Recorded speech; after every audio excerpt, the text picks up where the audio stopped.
The raiders thought her baby would never survive, but the Navajo mother proved them all wrong. In the vast, unforgiving desert of the American West, a lone Navajo mother, a she, cradled her newborn child in a small, makeshift camp nestled in the shadows of the jagged mountains. Her life had always been a quiet one, surrounded by her tribe and the desert's ancient wisdom. But the world was changing. Machines of war and new settlers were creeping into their land. One fateful afternoon, a group of ruthless raiders, known for terrorizing nearby settlements, arrived at her camp.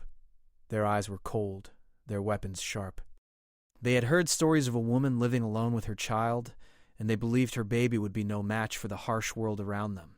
The child won't survive, they sneered, underestimating the strength of the Navajo spirit. But Ashe was no ordinary woman. Her ancestors had faced countless struggles, and she carried the resilience in her veins.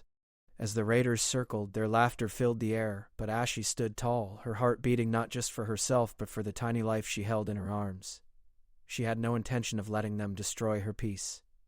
With a steady hand, Ashe carefully placed her baby in a secure sling and began to move swiftly, as if the land itself whispered secrets to her. The raiders, expecting to overwhelm her, underestimated the quiet intensity of her spirit. Ashe was far from helpless. She had learned the ways of the land, the tricks of survival, and the arts of defense from her elders. With a sudden, powerful strike, she caught one of the raiders off guard. He fell, his weapon slipping from his grasp. The others hesitated, surprised by the force of a woman who had been underestimated. Ashe knew she couldn't defeat them all on her own, but her will was unbreakable. She shouted a call into the wind, a sound that carried over the desert to nearby allies, tribal warriors who had been watching from the cliffs above. It was a warning, a rallying cry. The raiders, realizing the trap they had walked into, tried to retreat. But it was too late. From the shadows emerged a group of skilled warriors, led by Ashe's brother Tahlequah, a man known for his quick wit and even quicker sword. With precision and unity, they struck down the raiders, their attacks swift and silent, like the wind itself. As the final raider fell, Ashe's heart raced, not just with relief but with a growing sense of awe. Her baby, once thought to be fragile and doomed, had been shielded from harm. The woman and her child had survived not just the raid, but the very forces that sought to erase their people. But Ashe knew this was only the beginning. The raiders had made a grave mistake, and their leader, a notorious outlaw, would return with even more firepower. The fight for her survival, and her child's, was far from over. The desert sun began to dip below the horizon, painting the sky in fiery shades of red and orange. Ashe sat by the fire, her eyes focused on the stars. The flames flickered, casting long shadows across the camp. Her baby, Tahi, slept soundly in the sling across her chest. Her hands gently rocked him, but her mind was far from peaceful. The battle with the raiders had been a victory, but Ashe knew that it would only be a temporary one. The outlaw leader, Colonel Briggs, had retreated with his men, but not without leaving a threat hanging in the air. Ashe could feel it, the tension like a storm cloud gathering on the horizon. They would come back, and next time, they would be prepared. Tahlequah, her brother, stood nearby, watching the distant hills. His face was hard, his expression grim. "They'll come for us," he said, his voice steady. "And when they do, they'll bring more than just blades and guns. They'll bring the machines." Ashe nodded, her eyes narrowing. The machines he referred to were the war machines that had been spreading across the land, large metal beasts that tore through the land with unrelenting force. The settlers had used them to clear the land for their new towns, but the raiders had found a way to use them as weapons, turning them into instruments of terror. "We need to leave," Tahlequah said. "The tribe can be safe farther north. There's a place near the mountains where we can hide until the raiders are gone." Ashe hesitated. The idea of running had never sat well with her. Her people had lived on this land for centuries. To leave would be to give in to the invaders. But the look in her brother's eyes told her that they could not defeat the raiders and their machines on their own. "No," Ashe replied firmly. "I won't run. We have to stand our ground." Tahlequah's eyes softened. He knew his sister well. "Ashe, we are outnumbered. And these raiders are unlike any we've faced before." "I know, but we have something they don't." She looked down at her baby, the small, innocent life that had already survived so much.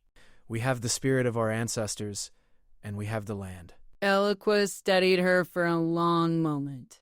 Before nodding, he trusted his sister's instincts even when they were at odds with his own. "Then we'll fight with you," he said quietly. "But we need help. The others will have to know what's coming." Ashe turned to face the hills once more, her heart heavy with the weight of what was to come. She had never wanted to be a warrior, but the world had made her one. And now her fight was no longer just for herself. It was for her people, for her child, and for the future of the land that had always been their home. The following morning, Ashi and Tahlequah set out to gather their allies. They rode for hours, crossing the dry riverbeds and rugged terrain, reaching out to neighboring tribes who had long shared the same land and the same struggles. Their message was simple. The raiders were coming, and they would bring destruction with them. The time to fight was now. By midday, they had reached the Hopi camp, where elders and warriors awaited them. Ashi and Tahlequah were greeted with respect, but their faces were grim. The Hopi had heard of the raiders, and they too feared the machines that were coming. But they were a proud people, and they had no intention of bowing to invaders. The gathering of warriors was small but fierce. Ashi stood in front of them, her eyes scanning the faces of those who had come to her call. Men, women, even children, prepared for what was to come. Their weapons were simple, bows and arrows, knives and spears, but they had learned to use them with deadly accuracy. "We will stand together," Ashi said, her voice strong and clear. "We will not let them take our land, our children, our way of life. The raiders think we are weak, but they do not know the strength of the earth beneath our feet. We will fight, and we will win." Her words sparked a fire in their hearts. The warriors began to sharpen their weapons, their faces set with determination. The women worked quickly, preparing food and supplies for the battle ahead. Ashi knew that every moment counted. The raiders were not far behind, and the machines were closing in. As the sun began to set, Ashi's heart raced.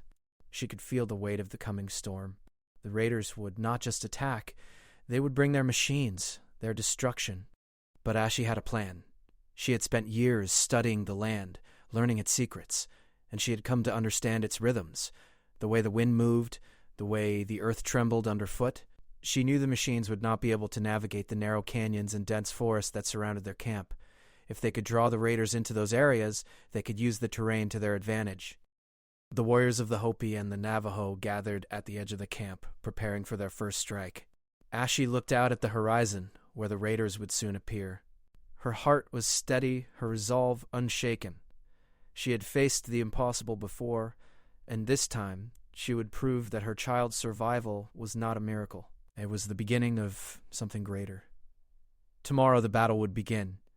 The air was thick with tension as the warriors took their positions, their faces shadowed by the twilight. Ashi stood near the campfire, watching the distant horizon where the first signs of the raiders' approach were beginning to appear. The sun had set, and the land was bathed in the soft glow of the moon. There was no turning back now. The raiders, led by Colonel Briggs, were coming. Ashi could see their movement in the distance, the shadows of men and machines creeping closer. The ground trembled as the massive war machines rumbled, their engines loud enough to shake the earth. Ashi's heart beat faster, but she remained calm. This was the moment she had prepared for. This was the time to prove that the strength of her people and the land could not be broken. Tahlequah approached her, his eyes sharp with focus. "They're getting close. Are you sure the plan will work?" Ashi nodded. "We don't have a choice. We'll lead them into the canyons." "Once they're there, the machines won't be able to follow. We'll have the advantage." The warriors stood silently, listening to Ashi's every word. They were ready. She had earned their trust. They had all come together under one banner, protecting their homes, their families, and their way of life. As the raiders drew closer, Ashi signaled for the first group of warriors to move into position. They were to take the high ground, using the steep cliffs to their advantage. Their bows and arrows were ready, the sharp tips gleaming in the moonlight. The Hopi warriors were positioned along the narrow paths, waiting for the perfect moment to strike. Ashi, her baby still secured in the sling across her chest, moved quietly through the camp. Her mind was sharp, every sense alert to the approaching danger. She had spent years learning the ways of the land, and now she would use every bit of that knowledge to protect those she loved. The first sounds of battle reached her ears, the distant roar of the war machines and the shouts of the raiders. The warriors began to move into the canyons, their footfalls light and sure as they took their places. The plan was simple but dangerous. Lure the raiders into the tightest part of the canyon, then strike fast and hard. The raiders came into view. Colonel Briggs leading the charge, his face twisted with anger. Behind him, the machines followed, their massive wheels grinding through the rough terrain. Ashi felt the earth beneath her feet, steady and unyielding. She knew the canyon was the key. The machines may have been powerful, but they were not built for this kind of terrain. Ashi signaled to her brother. Tahlequah gave a quick nod and raised his arm, a signal to begin the ambush. With a sharp cry, the warriors launched their first attack. Arrows flew through the air, striking the raiders with deadly accuracy. The warriors, hidden in the shadows of the canyon walls, attacked with precision. Ashi watched from her position, her heart pounding, as the raiders struggled to fight back. The machines tried to advance, but the path was too narrow for them to maneuver. Colonel Briggs barked orders, his face reddening with rage. He realized too late that the canyon was not his friend. His machines, which had been so fearsome on the open plains, were now trapped. The warriors were everywhere, above them, around them, and even beneath them, using the terrain to their advantage. Ashi felt a surge of hope. They were winning. For the first time in a long time, it seemed that the land was on their side, but just as the tide seemed to be turning in their favor, the raiders called in reinforcements. From the back of the group, more machines appeared, larger, faster, and more dangerous. Ashi's heart sank as she saw the new threat approaching.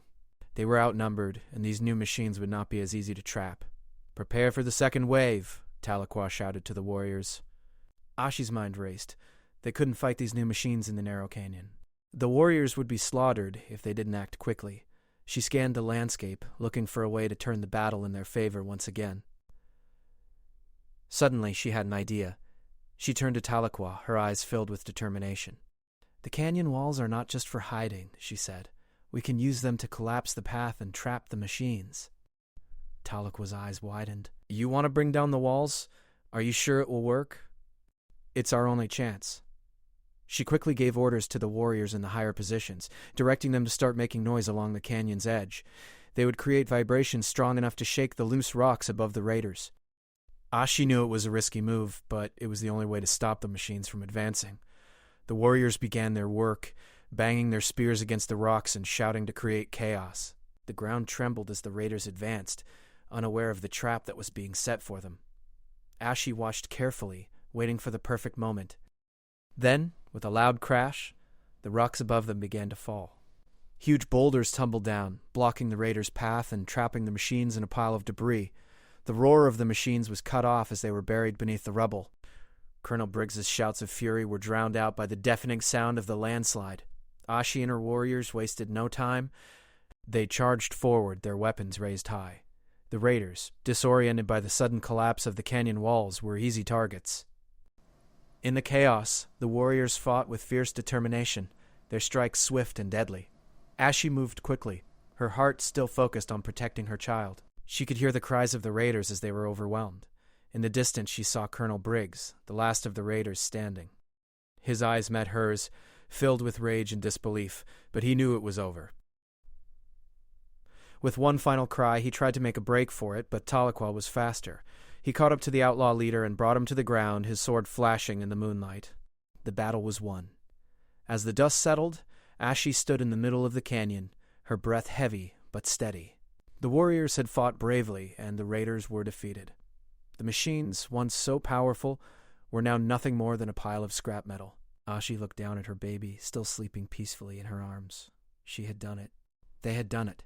The land had protected them, and they had protected each other. But Ashi knew that this victory was only the beginning. There would always be more threats, more dangers to face. But for now, they had won. And that was enough. The battle was over. The raiders had been defeated, and the land once again belonged to the people who had called it home for generations. The canyon, still echoing with the sounds of fallen machines and scattered remnants, now stood silent. Ashi looked around at the warriors who had fought bravely beside her. There were few words spoken, but the air was thick with respect. Their enemy had been vanquished, but the cost of survival had left its mark. Ashi carefully lifted her baby from the sling, gently rocking him as she walked over to where Tahlequah stood. His face was dirty from the battle, but his eyes shone with a mix of pride and relief. "You did it, sister," Tahlequah said quietly, his voice heavy with emotion. "We did it," her heart still racing from the adrenaline of the fight. "It wasn't just me. We all did it together." As she held Tahi close, she noticed the soft sounds of the wind. It was the same wind that had whispered to her the night before, urging her to trust in the land, to believe in her people. Now, the land had answered. Fight for their survival had been long, but it had forged a new bond between the Navajo, the Hopi, and all the tribes who had joined their cause. The survivors of the battle gathered to mourn their losses and celebrate their victory. The warriors stood with their heads bowed, remembering those who had fallen. The women and children gathered close, offering comfort and sharing in the quiet pride of their people. Ashi walked among them, her heart full but heavy. She had led them through this battle, but the fight was far from over. The raiders had been a force, but they were not the only ones who sought to take the land from its rightful people. Ashi knew that this victory would only be a temporary peace. There would always be those who wanted to take what was not theirs. But she was not afraid. Not anymore. The next morning, Ashi and Tahlequah stood at the edge of the canyon, watching the sunrise over the land. The light slowly spread across the rugged desert, turning the sky from dark to gold. It was a new day, one filled with hope but also uncertainty. "We won't be able to rest for long," Ashi said, her voice quiet but resolute. "The settlers and the machines will keep coming, but we have a chance to show them that this land is ours. And we'll fight to keep it." Tahlequah looked at his sister, a mixture of admiration and concern in his eyes. "You've already shown them that you're not just a mother, you're a leader, and they'll know that. I never wanted to be a leader. I just wanted to protect my child, protect my people. But sometimes the land chooses us, and we have to stand tall." Together they turned and walked back to the camp. The warriors were already packing their belongings, preparing to move on. There were no celebrations today, no feasts or songs. The victory was in the quiet confidence of the people, the knowledge that they had survived. Ashi looked at the horizon. She could see the distant outlines of more settlers moving into the land, their machines still rumbling across the plains. It was a new world, one that moved faster than she had ever imagined. But she knew this land better than any of them. It was her birthright, and it was not going to be taken without a fight. Days turned into weeks as Ashi and her people made their way north toward the high mountains where they could find shelter and safety for a time. They moved under the cover of the night, always watching, always ready for what might come next. The peace they had fought for was fragile, but it was worth protecting. As they reached the base of the mountains, Ashi stood on a high ridge, looking down at the land below. The world had changed, and with it, the way of life she had known. The raiders were gone, but the land was no longer just a place of peace. It was a battleground for the future. "We need to build," Ashi said, her voice filled with determination. "We need to create something that can protect us for generations to come. Something that will make sure our children grow up knowing the strength of their people." Tahlequah stood beside her, looking at the mountains in the distance. "And, we will build it. Together." With that, the people of the Navajo and the Hopi began their new journey. They knew that the path ahead would not be easy, but they also knew that they were stronger for the battles they had fought. Ashi's heart swelled with pride as she looked at the faces around her. They were her family, her tribe, her warriors. The land was still theirs.